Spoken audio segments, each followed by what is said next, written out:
Hi guys, Arthur here from Homeowner DIY. Guys, this is your quick tip of the week. What I'm going to do here is I'm going to cut the wall. What that means is I'm going to paint the wall, but not the casing around the doorway. So to do this, we're going to need to get paint on the very tip of the paintbrush. So we have our brush here. I'm going to dip just the tip of the paintbrush in the paint, and then I'm going to wipe off the sides of the bristles on the side of the can, so we just have paint on the very tip, as you can see here. There's no paint on the sides, the paint is all on the tip of the brush.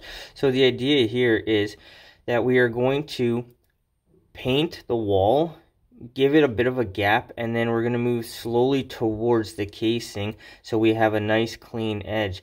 Now this will take some practice to do well, and this is really a patience thing as well. This is the part of painting that drives me nuts, because you need to take your time to do a nice clean job.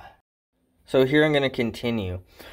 I'm going to put paint at the tip of the brush again, nothing on the sides, and continue going down the wall along the casing. Now how much paint you put on the brush and where you start on the wall will matter, but this will take a little bit of practice. But the key thing here is take your time and try to do the best job that you can. Also, make sure that you leave about 2 inches from the casing to the edge of where you're painting, so you have a nice big area for your roller. If you get too close, you can touch the casing, and you'll notice this with different colors. So here's another casing and a different angle. So notice how much paint is at the very tip of the brush, and how I'm trying to move the paint towards the casing. You want to leave a little bit of a gap. You can always go closer, but if you start too close, then you're going to have the paint going from the wall onto the casing, and that is going to screw up your cutting job. So this is the lower half of this window that I was just painting between the casing and the wall.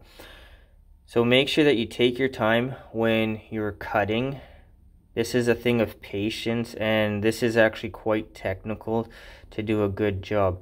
If you rush, you're going to make mistakes. And especially when it comes to different colors of paint, this is when it can be problematic. The casing and the paint is roughly the same color, but you'll notice when you're changing things from one color to another. Guys, that is your quick tip of the week.